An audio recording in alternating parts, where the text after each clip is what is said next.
Muy buenas tardes a esta nueva entrega de Teatro Crítico. Una entrega que vamos a dedicarla a hablar de uno de los autores que es miembro de la Fundación Gustavo Bueno. Este autor, que sobre todo trata temas de cine, es Leoncio González Evia. Sobre todo queremos hablar del último texto del último libro que ha publicado, que tiene que ver con la película de ciencia ficción Encuentros en la tercera fase, que por cierto no es el único, porque aquí tengo yo parte de la obra de Leoncio delante, que las tengo en mis manos. Bien, este texto del que queremos hablar hoy, de Encuentros en la tercera fase, la verdad es que nos va a dar juego, yo creo, para decir cosas pues, que tienen interés, ¿no? Porque toca un tema de los más relevantes, ¿no? Dentro de la filosofía materialista, de la filosofía del materialismo filosófico, ¿verdad? Que es la filosofía de la religión, ¿eh? Entonces, por eso nos hemos animado a decirle a Leo que si quería hacer un programa sobre este libro que ha publicado, ¿verdad? Bien, bueno, a modo de introducción del tema y antes de hacerle alguna pregunta a nuestro invitado, bueno, Miguel Ángel Navarro Crego es el tercer contertulio que tenemos aquí, otro de los especialistas en cine de la Escuela de Filosofía de Oviedo, que tiene varios libros sobre el cine, sobre la mitología del cine norteamericano, sobre la película El Sargento Negro, que fue su tesis doctoral. Tiene en ciernes algunos otros escritos, ha escrito sobre cine en el Cato Blepas y en el Basilisco. Bueno, que es uno de nuestros mayores entendidos en cuestiones pues, del arte, del Claro. cine y otros temas, desde luego. Yo, como también estoy metido en estos berenjenales, pues entonces soy el tercero en discordia, ¿no? En este asunto, ¿no? Ahí tengo alguna publicación sobre cine y hemos hablado de ello, ¿verdad? Y hemos discutido sobre ello también en la EFO y en otros contextos. Bien, bueno, pues como decía, el tema que, aparte de hablar de la película, Encuentros en la tercera fase de una forma, pues como cinéfilo, pues Leoncio nos introduce y nos hace una conclusión en relación a lo que trata la película, pues desde el materialismo filosófico, ¿no? Entonces yo, por abundar en alguna de las cuestiones, ¿no? Y para que el público sepa de qué trata el materialismo filosófico cuando habla de estas cosas, pues, a ver, se me ocurre decir que desde nuestra posición, en lo que se trata, bueno, esto ya lo había hecho Bueno perfectamente, nosotros pues estamos siguiendo su estela, ¿verdad? Desde el materialismo filosófico se trata de entender pues de dónde surge la idea de Dios, por qué hay una idea de Dios, ¿no? En nuestro sistema dice que si tenemos una idea, cualquiera que sea, ¿no? Pues no surge, pues yo qué sé, de la nada, podríamos decir, o de una cabeza pensante, en absoluto, ¿no? Las ideas siempre que están en cuestión, en discusión, es porque han derivado pues de expresiones de lo que son los conceptos, ¿no?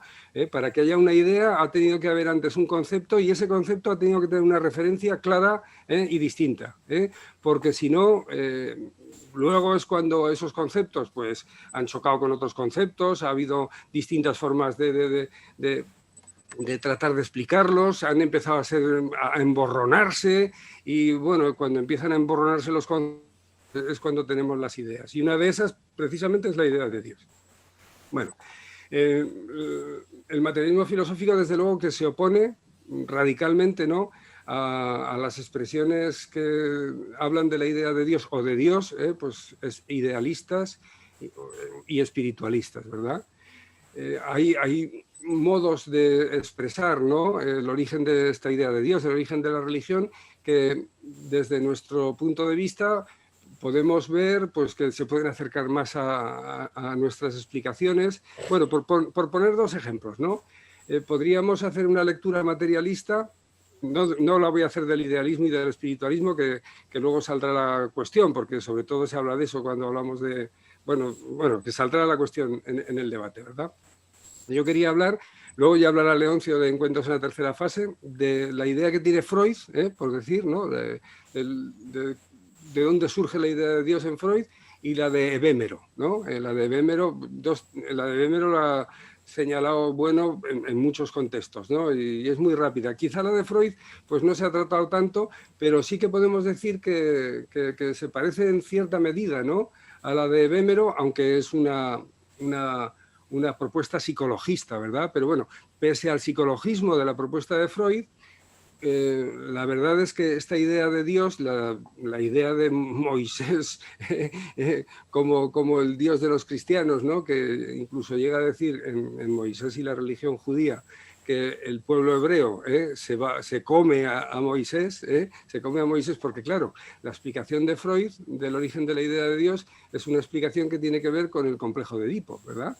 Entonces, en el complejo de Edipo, pues se mata al padre, y cuando el complejo de Edipo se mata al padre, que es lo que le pasa a cada individuo, dice Freud, pues cuando se está consolidando o conformando, ¿no?, pues el aparato anímico, ¿verdad? Complejo de Edipo derivará en la conciencia moral, ¿no?, en el superyo, ¿verdad?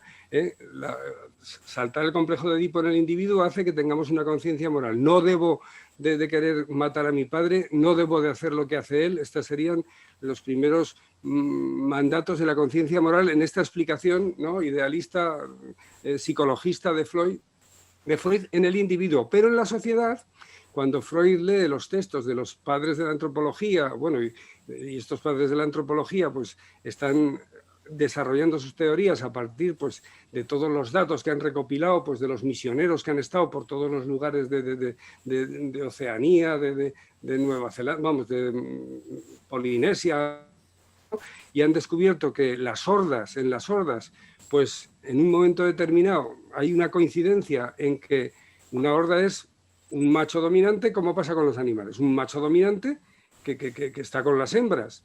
Entonces, al parecer, dice Freud, da esta explicación, al parecer los hijos de ese macho dominante, hijos, algún hermano, se ponen de acuerdo y hacen como Edipo, matan al padre.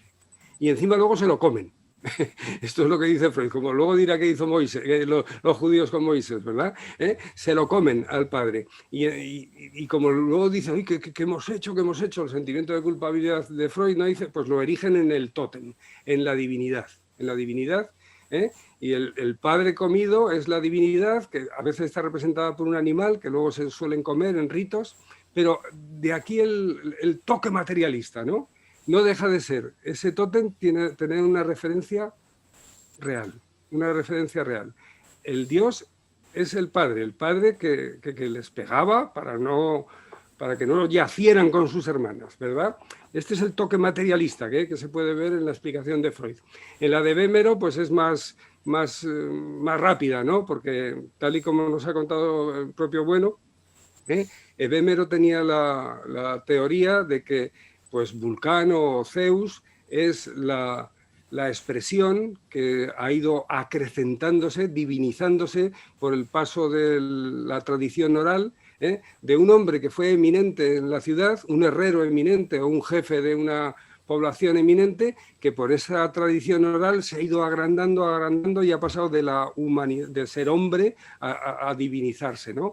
O sea que los dioses de la mitología griega y de otras mitologías, según Vémero, serían hombres reales, ¿no? Pues aquí teníamos también esta conexión, ¿no? Esta lectura que podíamos acercar desde nuestra filosofía, hacer una lectura materialista, ¿no?, de este origen de la idea de Dios, ¿no?, de la mitología griega en la explicación de Vémero y de la monoteísta en la de Freud, porque ya digo que la idea de Freud incluso llega hasta el origen del monoteísmo, ¿no?, cuando nos cuenta de Moisés y la religión judía estas mismas cosas que cuenta en Tótem y Tabú. Bien. Bueno, esto me ha dado pie a contar esto, pues leer la introducción que hace Leo, porque te estás acercando a decir estas cosas. Lo que pasa es que no la desarrollas porque haces una obrita pues para que la gente vaya penetrando, ¿verdad?, en estas cuestiones, ¿no? Hay una cuestión que me gustaría también desarrollar, que es el tema que cuentas ahí muy bien, que lo sacas de nuestro maestro común, ¿verdad? Bueno, que es la racionalidad del catolicismo, ¿verdad? Podríamos aquí estar hablando del magnífico texto de Bueno, incluido en Dios salve la razón, ¿verdad? Haciendo esa defensa pues del maltratado Benedicto XVI por haber dicho lo mismo, ¿no?, que el catolicismo es la religión más racional, bueno, más racional de las otras religiones del libro, ¿no? El Islam, y bueno, sobre todo la del Islam, porque fueron los musulmanes los que atacaron, ¿no? a nuestro Papa ahora emérito, ¿no? Digo nuestro Papa porque de tradición católica somos, ¿no? Bien. Me gustaría decir, por echarle una flor, si me permitís, a Benedicto XVI, que esta iglesia que ahora tenemos, que ha dejado ya de ser católica, ¿verdad? Ha dejado de ser católica. Y hay una cosa que dice, bueno, no en el texto, ¿no? Dice, este Benedicto XVI, con lo filósofo que es, ¿no? Si será creyente, si será creyente. Claro, esto que no lo oiga Benedicto XVI, que entonces igual se enfadaba, ¿verdad? Bueno. Pero bueno, igual tiene razón, ¿no? ¿Verdad? Bueno, el caso es que es como el último mohicano, ¿no? Porque después de Benedicto XVI, la Iglesia Católica ya podemos decir que es una iglesia modernista, se ha protestantizado, y en Benedicto XVI teníamos una figura que bueno, pues que ahí está todavía, y supongo que habrá que, pues no sé, que cuando se muera habrá que apenarse un tanto, ¿verdad? Porque se muere algo con él, de la Iglesia Católica. Bien, bueno, hecha esta presentación, ¿no? Si me permites, Leo, realizada a partir de lo que nos cuentas en la introducción, me gustaría hacerte una pregunta antes de pasarle la palabra a Miguel Ángel, ¿de acuerdo? Bien. Pues, concretamente, nos hablas de la representación de la divinidad en el cine, ¿verdad? De la representación, concretamente en la película de Encuentros en la tercera fase. Bueno, fase. Entonces, a ver si nos puedes desarrollar un poco, ¿no? De cara a la galería, pues lo que cuentas ahí y lo que se te ocurra, ¿verdad? O sea que eso es lo que te pregunto. Y ahora le paso la palabra a Miguel Ángel por si te quiere preguntar alguna otra cosa. Leo, vamos a... Muy bien. Yo también quiero que el protagonista evidentemente sea Leoncio, que es el que ha escrito estos libros, pero por enmarcar más aún lo que ya ha dicho muy bien Josechu, es necesario volver a retomar las tesis que él ha expuesto. Él ha expuesto dos tesis, una, la de Bémero, la del bemerismo. Yo recuerdo aquí en Oviedo que el profesor Vicente Domínguez, precisamente en el entorno de Gustavo Bueno, pues eso también a finales de los 80, al acabar la carrera, pues hizo una tesis sobre la ruta de los dioses del incienso, así se tituló, dirigida por Escudero, pero también bajo la supervisión de Gustavo Bueno, sobre precisamente la difusión de la concepción de la religión del ebemerismo y la importancia que tuvo el ebemerismo en el contexto de la filosofía griega y también de la filosofía después posterior, del helenismo, ¿no? Porque la propia idea de Dios, como decimos, es una idea que surge en contextos materiales. Y eso se evalúa, no es lo mismo la propia representación de la divinidad en la fase, digamos, de más auge de las religiones secundarias dentro de la cultura griega, digamos, con componentes animistas y antropomórficos, por supuesto, de la época arcaica, pues de la época a la que se remiten los relatos que después quedan recogidos en la Ilíada y la Odisea, que como después, a través de esa revolución filosófica que supone los orígenes de la filosofía, ya con los presocráticos, no olvidemos que dentro de la escuela eleática, pues por ejemplo, tenemos ya autores como Xenófanes de Colofón que de alguna manera ya retoman o ya utilizan tesis relativistas, ¿no? Cuando afirma aquello de que los tracios pintan a sus dioses rubios y de ojos azules, mientras que los numidios los pintan de color negro y de pelo negro y ensortijado. Que, bueno, está ya dando una tesis muy próxima, y eso dentro de una concepción totalmente metafísica, que es la de la unidad del ser, que después, bueno, pues está también en Meliso de Samos y demás, ¿no? Y la propia crítica a una divinidad, digamos, de tipo corporeísta, pues ya está de alguna manera incorporada al Timeo. Y no digamos nada a las obras iniciales de Aristóteles, del Aristóteles, digamos, más perdido, que es el Aristóteles, digamos, de las obras iniciáticas que están ligadas a la Academia de Platón, antes de que Aristóteles fundara el Liceo, ¿no? Estoy pensando, por ejemplo, en diálogos como el de Filosofía o el Proséptico, que tradicionalmente se dice que en ellos Aristóteles trata el tema del movimiento ya, pero trata de los motores inmóviles, ¿no? Identificando los motores inmóviles con aquellas esferas celestes que en la tradición mitológica era el lugar donde estaban los dioses, esas esferas celestes concéntricas en su modelo geocéntrico, y Aristóteles habla de 57 motores inmóviles que después ya en la metafísica reduce a un solo motor inmóvil, que como bien sostuvo siempre Gustavo Bueno, es el antecedente teórico más claro de lo que después, por vía ya tanto musulmana como por los comentarios de Averroes, como después con Santo Tomás, será, digamos, la elaboración teórica por parte de Santo Tomás del Dios cristiano, vamos, del Dios de la primera vía, de la segunda vía, de la tercera y de la quinta vía, de las famosas llamadas vías afirmativas, no las vías apagógicas, no la vía remotioni, sino las vías afirmativas para la demostración de la existencia de Dios. Es decir, que la propia construcción de la idea de Dios, pues eso, depende de un marco filosófico, pero un marco filosófico que siempre parte de conceptos previos, en este caso aquellos conceptos y aquellas ideas que permiten triturar los contenidos mitológicos de la religión secundaria. Esto es algo que también estudió aquí recientemente el amigo también malogrado, recientemente fallecido aquí en Oviedo, el autor de una obra muy importante, también dirigida por Alberto Hidalgo, El Escriba Sagrado, donde su autor, Mariano Arias Párago, pues también liga eso, la propia constitución de la divinidad al desarrollo de la escritura en ciertos marcos, lo que se llama el creciente fértil, a todas aquellas civilizaciones que más o menos en torno al Mediterráneo o al Éufrates y el Tigris van descubriendo formas de escritura que inicialmente, como tesis que ya mantuvo en su momento Milman Parry, el propio Havel, la escritura inicialmente tiene un sentido sagrado y a la vez práctico, ¿no? Pues llevar el cómputo de las cosechas, por ejemplo, en la civilización egipcia o en la critomicénica,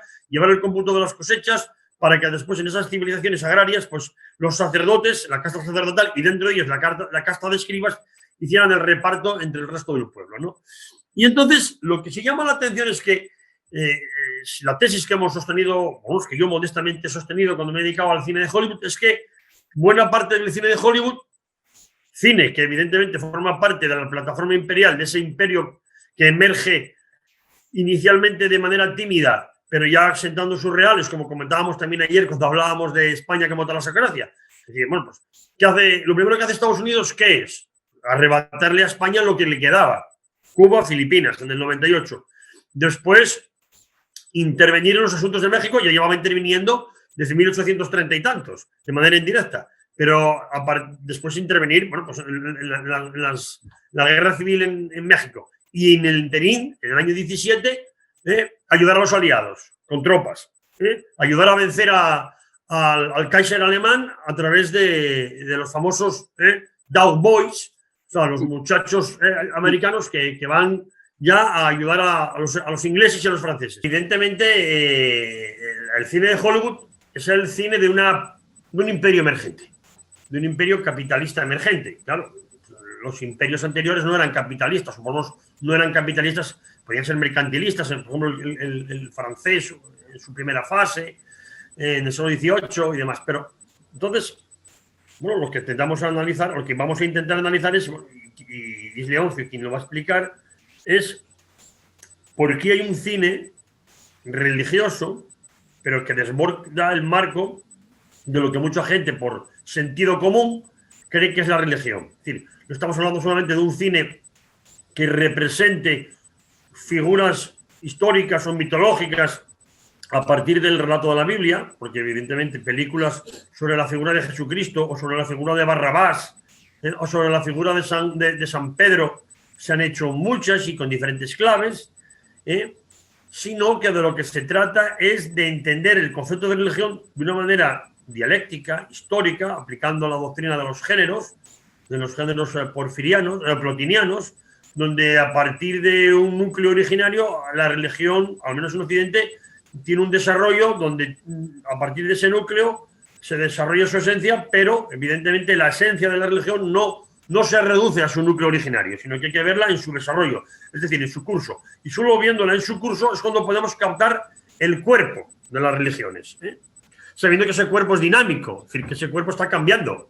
El propio Gustavo Bueno era muy consciente de eso, y alguna crítica que le hizo Alberto Hidalgo en esa línea iba a decir, bueno, claro, evidentemente es imposible tener una filosofía que, digamos, recoja de una manera dialéctica e histórica todas las religiones del mundo.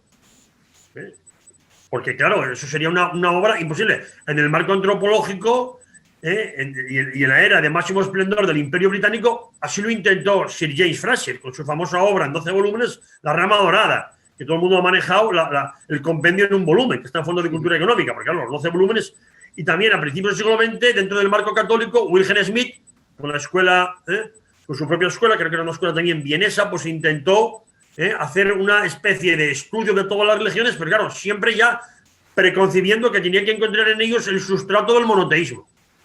Ahora bien, por incidir un poco en las tesis que también había desarrollado antes Joséchu, claro, el marco en el que se mueve Freud no solamente es el de su propia psicología, que pretende dar una explicación de las neurosis y de las enfermedades neuróticas o de los trastornos neuróticos, entre comillas, fruto siempre de elementos que tienen que ver con la represión inconsciente de la vida sexual. Algo que de alguna manera ya está, de alguna manera, en la teoría de la voluntad, por ejemplo, de Schopenhauer, ¿no? Y en el principio del poder, que también desarrolla el último Nietzsche, porque son de alguna manera coetáneos, sino porque eso está muy presente también en la biología darwinista. Es decir, que Totem y Tabú debe tanto a Darwin como a la antropología de Taylor y de Morgan. Es una antropología evolucionista. Lo que pasa es que él aplica ahí criterios psicologistas que evidentemente no están en la clasificación de las religiones que hace Morgan o que hace Lubbock, que distingue entre un ateísmo inicial, un manismo, un chamanismo, un animismo, un totemismo, un politeísmo y un monoteísmo, que es la clasificación secuencial que hace Lubbock siempre dentro de un marco evolucionista, igual que Taylor y Morgan clasifican las culturas en salvajismo, bueno, Taylor y Morgan, y después lo que copia Engels en su obra El origen de la familia, la propiedad privada del Estado. Pues eso, hablar de un salvajismo inferior, medio y superior, una barbarie media inferior y una civilización. Eso, cuando uno intenta estudiar la mitología del presente y vemos que el cine es construcción mitológica, pero siempre hay que verla en conexión con la ideología del momento, es decir, que las películas tienen que ser entendidas como vehículos de ideología, porque el cine no es neutral, ni siquiera el cine de dibujos animados, que puede parecer más inocente. Por ejemplo, estoy pensando en Walt Disney. No. El cine está constantemente penetrado de ideas, pero no de ideas intencionales, sino de ideas que son cursos operatorios que están operando en el guión, en los fotógrafos, en el realizador y, por supuesto, en los directores. Que es, muchas veces entre los, digamos, periodistas que se dedican al tema del cine, siempre se dice, bueno, en Hollywood hay artesanos y hay maestros, ¿no? El artesano es un individuo que simplemente repite una serie de clichés, que hace buenas películas, pero siempre ciñéndose a un mismo estereotipo, una serie de arquetipos, y que lo hace bien, de manera resolutiva y sobre todo gastando poco dinero, porque no olvidemos que Hollywood es un negocio. Como se dice vulgarmente, Hollywood es un negocio de capital judío que vende teología católica para un público protestante.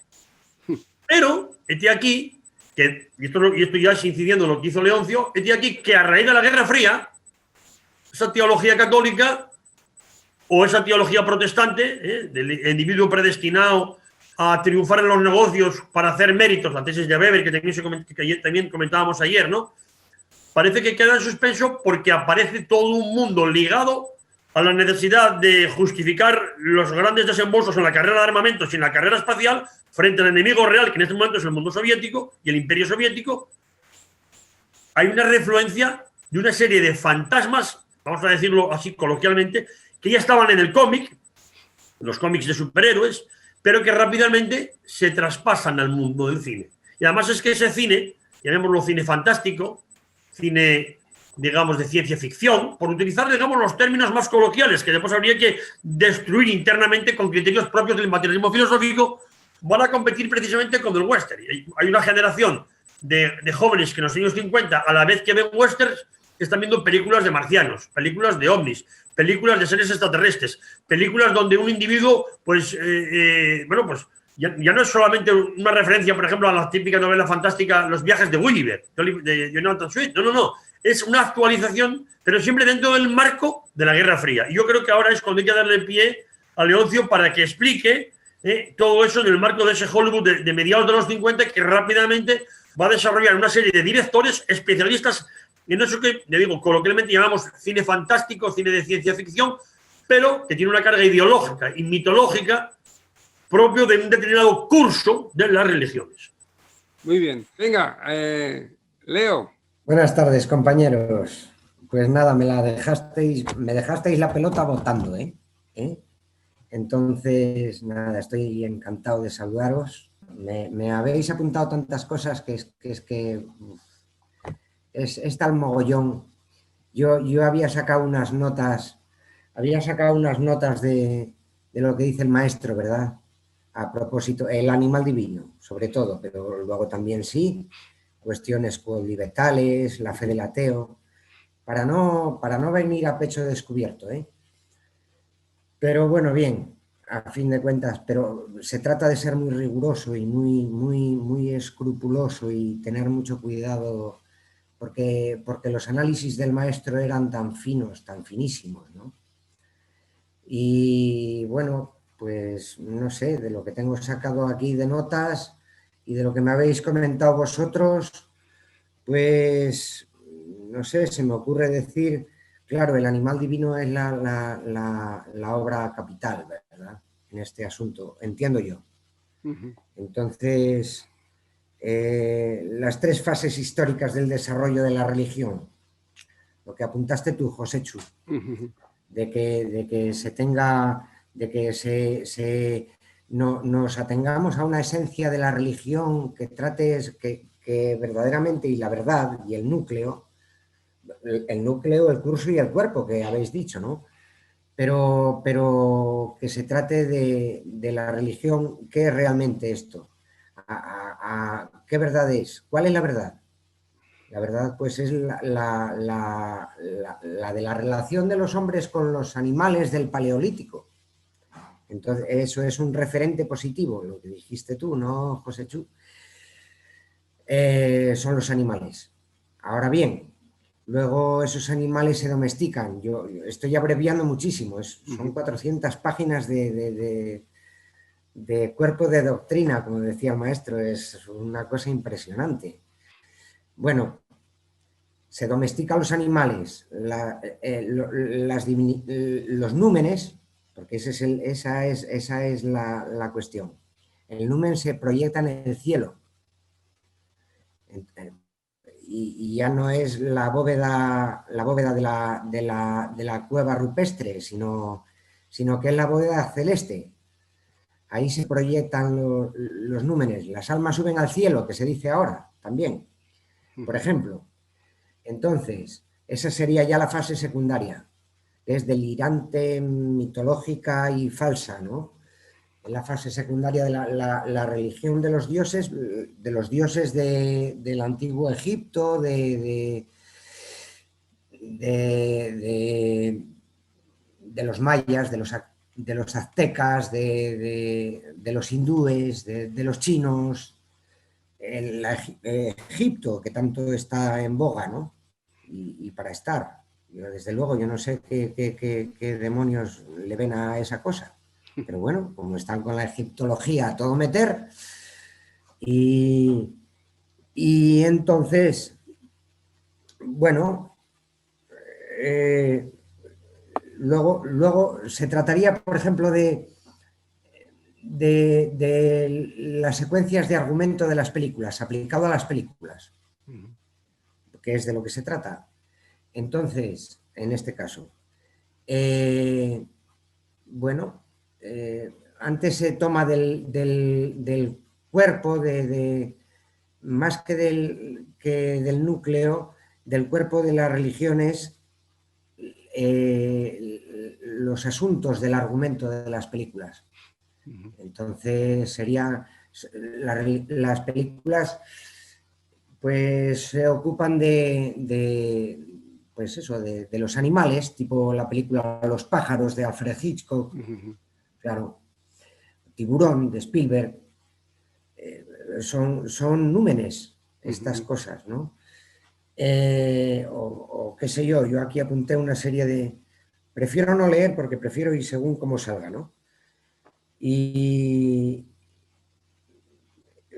la fase secundaria, porque perviven estas fases de las religiones, perviven y casi que anulan lo que es la fase terciaria en la que estamos, que sería la de las religiones superiores, sino que son los animales, esto que digo, los pájaros, tiburón y todas las... El oso lo sabe bien Miguel Ángel.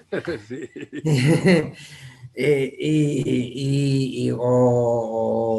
No digamos, la película sobre la que trató Miguel Ángel en su libro, ¿verdad? Sí, la del americano. Eso es, sí. Pues ahí está.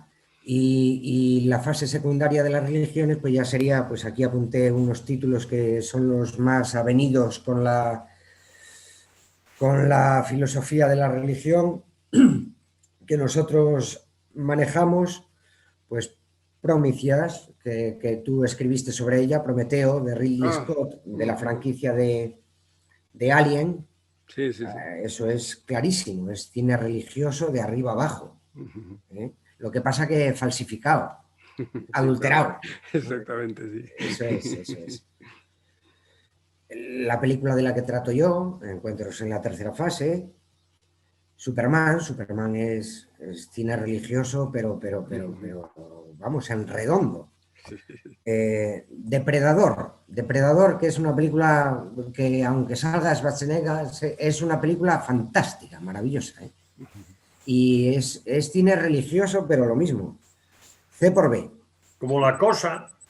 Exacto, sí. O Poltergeist. Correcto, sí. Sí. Stargate, Puerta a las Estrellas. Es que estas son cantadas. Estas son cantadísimas. Dragonheart, aquella con Dennis Quaid, que era una peliculita, sí. pero era muy, muy bonita. Que la voz del dragón la ponía Sean Connery. Sí.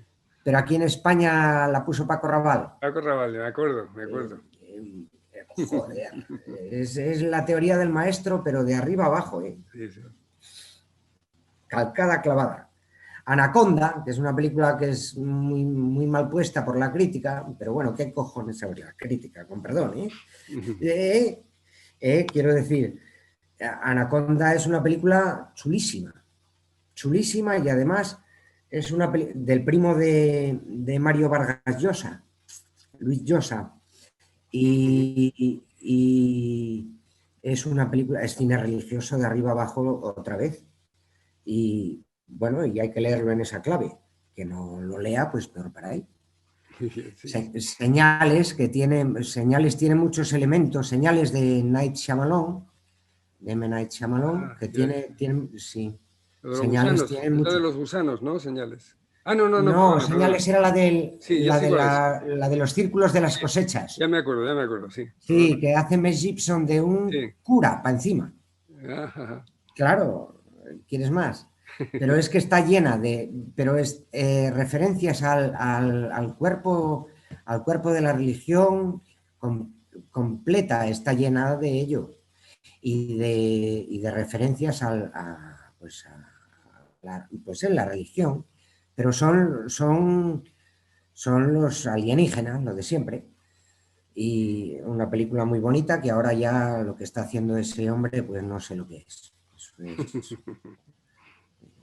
Eso es para echar a correr, Bueno, sí. La serie de televisión V. Quiero decir que presentar estas obras como cine religioso supone asimilar perfectamente la teoría de la religión, del animal divino, y tener un concepto de lo luminoso. Eso es. Tú explicas en tu libro las dos, digamos, acepciones de la palabra numen, también de la palabra, sobre todo, religación. Eso es. Una que además, bueno, el propio Bueno lo reconoce, la influencia de Zubiri, por ejemplo, ¿no? Religatio, religare, también de la tradición de la llamada fenomenología de las religiones, que partiendo del método de Husserl, pues la obra de Wilhelm Schmidt, Das Heilige, Los Santos, de Rudolf Otto, Los Santos, o de Max Miller. Claro, la religión, la religación ahí tiene que ver con la teoría del, bueno, también, por supuesto, está incorporada la teoría del Dasein de Heidegger, pero, porque claro, lo que decimos, mucha gente, sin tener ningún tipo de formación, digamos, filosófica específica, guiado por sus propias creencias, y aquí utilizo la palabra creencia en el sentido más platónico, ¿no?, de la expresión, pues se entiende que una película como La Misión tiene mucho de cine religioso, por ejemplo, y nadie lo pondría en duda. O siempre se ha dicho, yo qué sé, Jesucristo Superstar, pues es una ópera rock, es cine musical, pero evidentemente a partir de la figura de Jesucristo y asumiendo todo lo que supuso en su momento la revolución hippie. Al menos, por lo menos, desde el punto de vista estético y lo que supuso el rock. Bueno, todos conocimos en los años 70 cómo se incorporaba la música en las comuniones. ¿Sí? Yo tenía amigos que tocaban la rondalla y vengan a tocar la guitarra mientras ibas a comulgar. Esto habló del año 73, 72, muerto. Antes de morir Franco incluso, ¿no? Concilio Vaticano II, el modernismo. Eso es. Claro, explicar por qué la película El Oso es una película que tiene componentes religiosos, o dicho en nuestra perspectiva, por qué está presente ahí, en ese espacio antropológico que está representado en el ejercicio de la propia estructura argumental de la película, el eje angular, lo que nosotros llamamos el eje angular. Convendría explicar qué es eso del eje angular. Ah, muy bien, muy bien. Porque, bueno, tiene una amplísima doctrina, tiene una amplísima antropología filosófica. Su teoría de la antropología filosófica ya la desarrolló en los años 70, cuando escribió sobre todo la teoría del cierre categorial bajo los auspicios de la beca que le dio la Fundación March. Tiene un estudio sobre la relación entre ciencias antropológicas y antropología filosófica. Y frente a la tradición metafísica, la que está influyendo Husserl o Heidegger, por ejemplo, la obra de Arnold Gehlen, El hombre, que ya parte de una serie de a priori metafísicos, el hombre como depositario del espíritu, el hombre como depositario del sentido, la teoría del Dasein, que está también en Jasper y demás, frente a toda esa tradición, que sí es la herencia del idealismo alemán. Bueno, dice una antropología filosófica tiene que partir de los materiales antropológicos. O por decirlo como lo explico antes, José Chu, tienes que partir de los conceptos de hombre que se realizan en diferentes ciencias particulares con sus respectivos cierres o con sus respectivos pretendidos cierres para llegar a una idea de hombre. Porque si no es imposible no caer en a priori metafísicos, o sea, en el dialelo. Sí, es. Partes de una idea determinada, partes ya de una determinada idea de hombre para hablar del hombre. Entonces ya estás enfangado con una tradición metafísica, la que sea. Pues, claro, tienes una antropología filosófica de orientación asistencialista, Kierkegaard, Emmanuel Mounier, lo que tú quieras ahí. Tienes una antropología filosófica que viene de... Hombre, evidentemente siempre se dice, Scheler es el primero que funda la antropología filosófica. Donde he puesto el nombre del cosmos en el año 28. Pero, bueno, dicen, hombre, hay que tomarse en serio todo lo que dicen las ciencias humanas para ver cuáles son los conflictos conceptuales, qué simploqués hay ahí, diríamos también qué estratos, qué estromas, y ver cómo operativizamos la idea de hombre. Entonces, como el propio Bono dice, como la idea de hombre es una idea tan abstracta, en vez de hablar de la idea de hombre, vamos a hablar de clasificaciones donde podamos, digamos, estratificar los materiales antropológicos. Entonces, él recurre a la doctrina de los ejes. Eso es. O sea, parte de una geometrización de la idea de hombre, ya arrancando de la propia tradición platónica. Es decir, la filosofía, si es geometría de las ideas, tienes que ver qué conceptos están ahí geometrizando la idea de hombre. Entonces, bueno, veamos todos aquellos materiales que, trabajados a diferentes ciencias, tienen que ver de las relaciones del hombre con el hombre. B, de las relaciones del hombre con el medio, sea este natural o artificial, que llamaríamos el mundo de la cultura. Y las relaciones del hombre con una serie de entidades que no se reducen a lo natural, aunque tengan un anclaje en lo natural, ni se reducen tampoco a lo cultural o a lo técnico o artificial, aunque también tengan un anclaje ahí. Y que son sujetos de divinización, pero también de terror, que nos envuelven, que nos aterrorizan, que nos atemorizan y que han sido siempre motivo de exaltación o de divinización, y que generan sobrecogimiento, que es la expresión, y ahí sí que la palabra numen ya tiene un sentido. Por eso hablan de númenes primarios, o sea, númenes de las religiones primarias, númenes de las religiones secundarias y los númenes de la religión terciaria. Y cómo estos van evolucionando históricamente. Lo cual no quiere decir, y lo que he comentado yo antes, que haya refluencias, por ejemplo, de númenes primarios, como se ve en la ideología que transmite la mitología del cine de Hollywood. ¿Y por qué se da eso precisamente en el contexto de la Guerra Fría?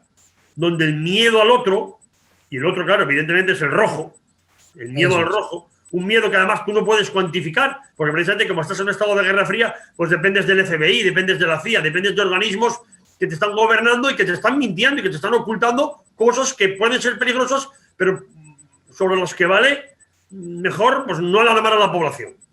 Bueno, vamos para cerrar un poco ya este primer nivel de conversación y bueno, y porque ya nos estamos alargando bastante, ¿no? Me quería hacer un pequeño apunte y luego introducir otro tema que ya está introducido, pero bueno, por abundar en él, ¿no?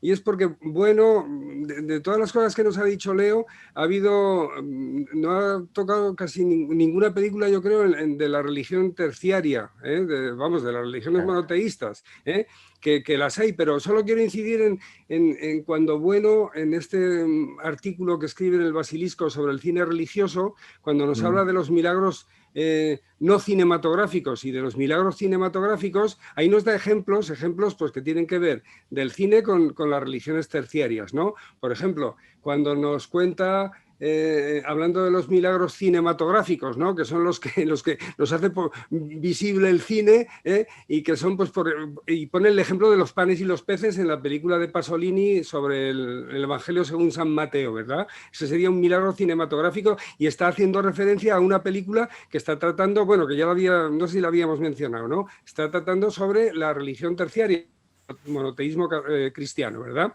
Y cuando hablaba del cine no religioso, pues el tema, si sale en el cine, por ejemplo, la hostia bendita, elevada por el cura, en algunos casos nos hacen esa trampa, porque no se puede ver en el cine que eso se haya transformado en la carne de Cristo, de ponerle una aureola, ¿no? O otras veces ponen la aureola cuando hay una película de un santo. Me acuerdo de Fray Escoba, ¿verdad? La película Fray Escoba, que hace ya muchos años que no la veo, pero Fray Escoba salía con un aura, ¿verdad?, alrededor de la cabeza. O cuando levitaba San Juan de la Cruz, en la serie de televisión española de cuando éramos, bueno, no tan pequeños, pero que hace ya por lo menos 30 y tantos años, ¿verdad? Bueno, esto por cerrar. Lo que quería introducir para que hablaras tú un poco más, Leo, ¿no? Porque como hemos hablado ya de los números, que los ha introducido muy bien Miguel Ángel, podríamos aquí señalar otra de las imprescindibles de Bueno, es aquella conferencia que dio en Madrid, en la Casa de América, contra la espiritualidad, ¿verdad? Donde nos hablaba de la espiritualidad antrópica y no antrópica, pero bueno, por no abundar en ello, bueno, que esto tendría mucho que ver con los extraterrestres, ¿no? Porque ¿qué son los extraterrestres? ¿Númenes? Puede haber de los dos, ¿verdad? Quizá. El caso es que como no hemos visto a ningún extraterrestre, no sabemos si son espíritus puros como los arcángeles y los ángeles y los querubines y los serafines, o son como nos los muestra el cine, ¿verdad? Bueno, pues sí. En la película que tú estás, en la película que tú estás comentando, estás hablando de unos números corpóreos, ¿verdad? Por eso ya te lanzo, dejo de hablar yo ahora y te lanzo eso para que nos cuentes estas cosas. Y luego ya mira, o antes, para que así cierres tú, que diga Miguel Ángel que te haga alguna pregunta y así ya cierras tú, si te parece. Bien, muy bien. Venga, Miguel Ángel, ¿le preguntas algo a...? Yo le preguntaría, bueno, por centrar un poco, si nos ceñimos al cine de Hollywood, si tú crees que también hay un núcleo, un cuerpo y un curso evolutivo en este cine fantástico que no se da en los años 20, por ejemplo, en el contexto del cine mudo, aunque siempre haya estado ahí, ¿no? Ese cine religioso, pero a partir del año 55, y sobre todo en la época del macartismo, y no es por casualidad, igual que hay películas que denuncian, incluso westerns, que denuncian el macartismo, o que están hechos con un espíritu de reflexión política sobre el macartismo, estoy pensando en las dos clásicas, y perdón que las cite, una Solo ante el peligro, de Fred Zinnemann, Hainou, del 52, y otra de Alan Dwan, también. Hay un western clásico de Alan Dwan, Silver Lode, Filón de Plata, que también aparece eso, la figura del político, del delator, del individuo que todo el mundo le tiene miedo en la ciudad porque es el que va a fiscalizar allí las conciencias. Bueno, un trasunto del senador McCarthy, ¿no? Bueno, si tú crees que hay también una evolución de esas primeras películas, Don Siegel, por ejemplo, hizo las primeras películas sobre marcianos, los invasores de cuerpos, ¿no? Y después, hasta nuestros días, si crees que hay uno, porque incluso últimamente tú sabes que ha habido incluso intentos de hibridar el western con el cine fantástico. Sí. Estoy pensando en una película muy reciente como Bonnie Tomahawk, donde ahí aparece una tribu de indios pero que son en el fondo trogloditas, Sí, que no han sido colonizados, que son antropófagos, y entonces ahí es un híbrido entre cine de terror, cine de misterio, western, porque western lo es. Es decir, llega un momento en que ya la propia estructura de los géneros, supongo que también por el afán de Hollywood de vender, hace que haya unos maridajes donde se rompen los esquemas tradicionales. Y entonces quisiera ver que hablas un poquitín de esa evolución hasta llegar a Spielberg, claro, que es el que tú te has dedicado con mayor ahínco. Muy bien. Adelante, Leo. Muy bien, pues nada, de lo que decía José Chu, nada, pues eso mismo, la visión de lo que se trata aquí es de la visión demoníaca de los animales en la literatura o el cine. La visión demoníaca de los animales, fase primaria, demoníaca, fase secundaria, y estos serían los extraterrestres, los alienígenas, prefiero decir, y que si te fijas, pues tienen aspecto de gatos o de mantis religiosa alguno, ¿eh? Y tienen así ese aspecto de insectos. Avatar. Avatar. Película, que en el fondo es un western, sí, no, es un western, claro. Es que, pero, claro, para venir a lo que decías tú, Miguel Ángel, pues eso es, se replican los esquemas, ¿no? ¿Verdad?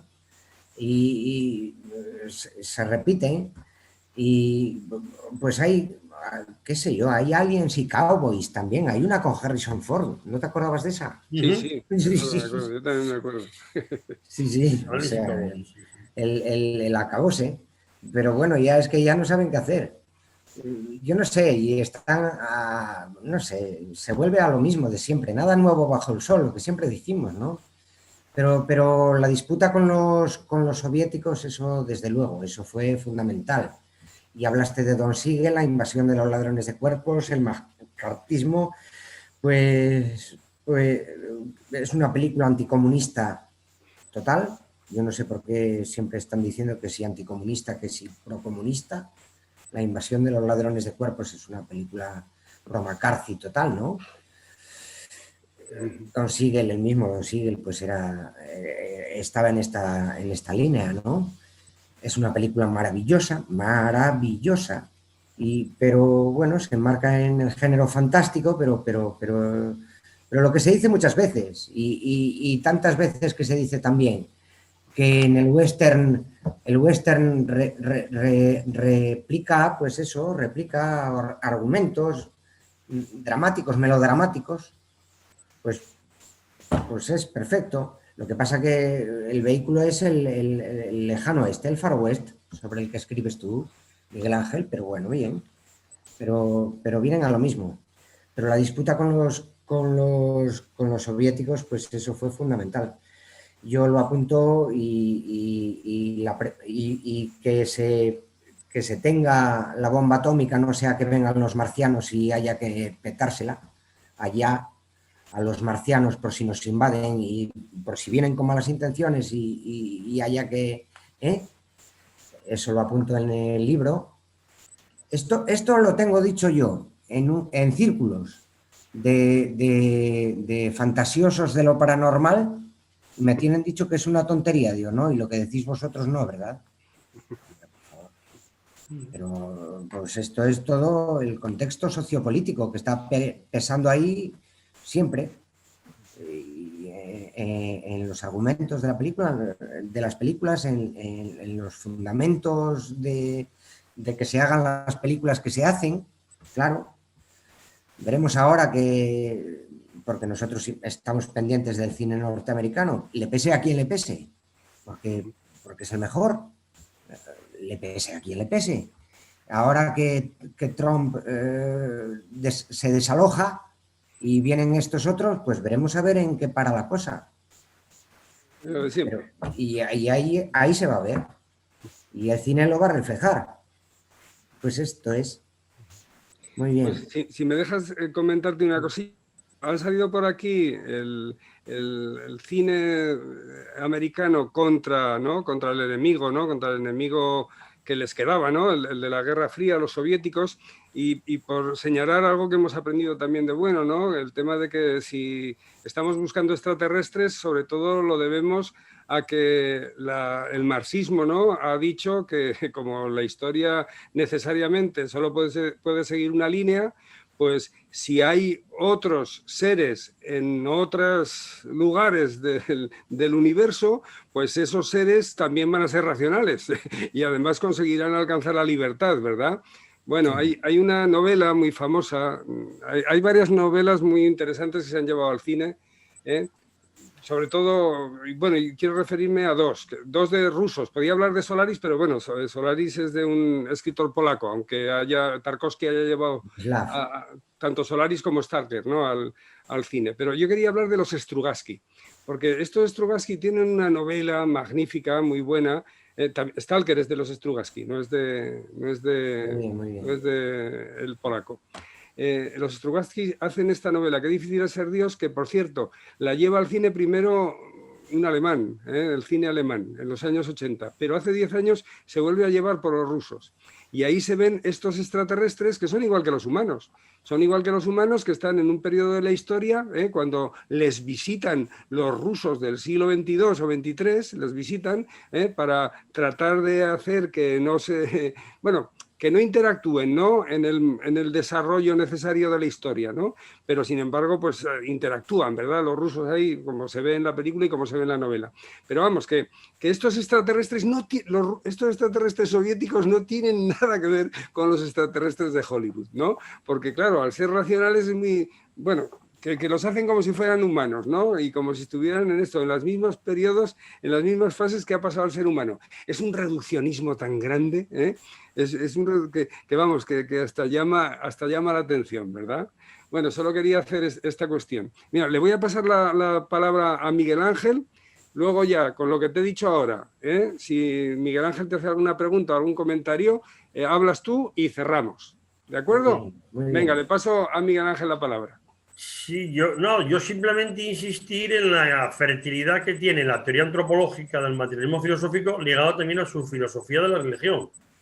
Porque por un lado te permite hacer clasificaciones dentro del ámbito de no de la estética, sino de la filosofía de las artes, para, como ha hecho, por ejemplo, Chuliá, para determinar, por ejemplo, en una película qué elementos hay de fantásticos y qué elementos hay de cine religioso. Tú fíjate que lo fantástico siempre tiene que tener algún componente operatorio. Tú muy bien lo señalas, haciendo referencia a tu libro y a tu estudio sobre los encuentros de la tercera fase, que al final la comunicación es una comunicación musical. ¿Eh? Y Spielberg eso lo tenía muy claro. Bueno, ya los pitagóricos hablaban de que lo que nos armonizaba a todos eran las esferas celestes y que la música celestial, si no lo veíamos, precisamente era porque estábamos acostumbrados a ellas. Y los pitagóricos son los que tienen una teoría de la música como comunicación, y además una teoría matemática. Eso es. Es decir, que constantemente tienes que recurrir a elementos propios de la tradición. Es decir, que Spielberg, por muy genial que sea, para dar un formato entendible a su guión, tiene que recurrir a elementos que forman parte de la tradición. Bueno, en ET, claro, se sintetiza esa figura del extraterrestre con ese mundo del niño que tiene una candidez absoluta.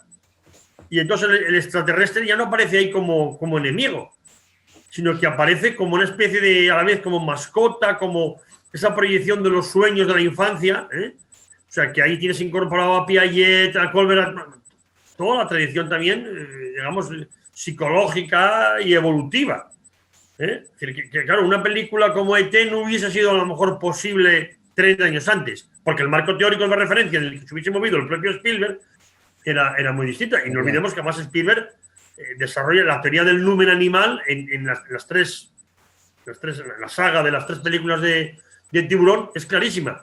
Bueno, hubo también una versión Tiburón en western, que fue El desafío del bisonte blanco, una película del 77 de J. Lee Thompson. Que, partiendo de esa mitología que ya estaba en la tradición también de la propia cultura dakota, de que el bisonte blanco era el bisonte más divino, porque como era albino, claro, para una cultura mágica y mítica que no tiene conceptos de ciencia, no saben lo que es un animal albino. Porque, digamos, individuos albinos pueden darse en cualquier especie. Pero claro, entonces para un Sioux, para un pies negro, un elefante albino, pues era lo más de lo más. religión primaria. Entonces, claro, pues esto también en Hollywood se utilizó y aparece ahí la figura. Me acuerdo que el protagonista es el actor Charles Bronson, que tiene la misión de acabar con ese bisonte blanco, porque además produce unos terremotos en la montaña, cada vez que brama, y está hecho con efectos especiales, claro. Es una máquina que hace de bisonte, pero está bien hecho, porque claro, entonces, como siempre, Hollywood, digamos, apuesta toda su apuesta en hacer efectos especiales. Lo hemos comentado en la película sobre el trampero aquel Hugh Glass, que yo decía jocosamente, y es cierto, coño, Asturias en el siglo XIX tuvo porrón de cazadores de osos. Aquí no se ha hecho ninguna película. Bueno, sabéis que el oso de la película El Renacido es un oso hecho con un programa digital. Que ya tiene tela. Tú estás viendo un oso de verdad, pero no es un oso. Es un programa digital muy bien hecho para que parezca un grizzly de 700 kilos. Si no es el micro, pues a Leonardo DiCaprio, que hace el personaje de Hugh Glass, pues lo zarandea una máquina. Un robot cogido como si fuera una especie de pequeña grúa que lo está zarandeando por el suelo. Bastantes se las hizo pasar las de Caín, yo creo que por eso le dieron el Oscar, pero la película tiene ese componente luminoso, incluso la propia banda sonora que elige Iñárritu para la película subraya esos componentes, digamos, angulares, ¿no?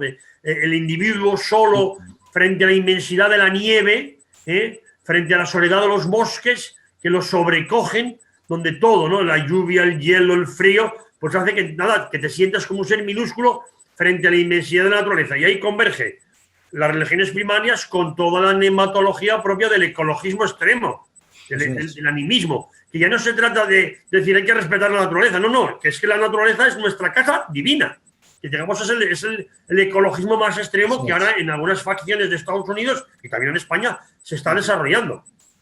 Sobre todo el animalismo ya llevado a sus límites máximos, ¿no? Donde todo lo que el animal haga es mucho más divino de lo que haga el ser humano. Y bueno, y por ahí parece que va la política del gobierno, ¿no? Que va a destinar más dineros a las, digamos, ONGs, organizaciones, digamos, animalistas, que por supuesto a financiar a cazadores, organizaciones, digamos, de otro tipo. Eso está claro, ¿no? Pues estas ideologías forman parte de nuestro presente más infecto. Muy bien, pues entonces venga, Leo, te pasamos la palabra y nos cierras tú. Venga, el autor, que hable el autor. Muy bien, nada, ahora que se me ocurre escuchando a Miguel Ángel, pues, qué sé yo, he sacado unas notas aquí de lo que hemos dicho antes, ¿no? Los indicios del renacimiento de las religiones primaria y secundaria.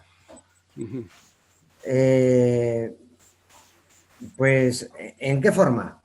En la forma de los sentimientos de interés por los animales, sería la religión primaria. La etología, de esto sabe Íñigo un cacho, es presentada hoy por hoy como la teología de nuestros días. ¿Y cómo se manifiesta? Pues en el hecho de la constitución de frentes de liberación animal, sociedades protectoras de animales, movimientos ecologistas a todo meter. Miguel Ángel lo sufre porque es cazador, es un asesino, así como suena, Por poco, pero bueno. ¿Entiendes? No, tanto así no, pero es que hay que decirlo como suena. Sí, y esto lo comentamos en el programa que dedicamos a la caza. Claro, pues ya está. Menos mal que no es torero también. No. Sí, menos mal que no eres torero, majo.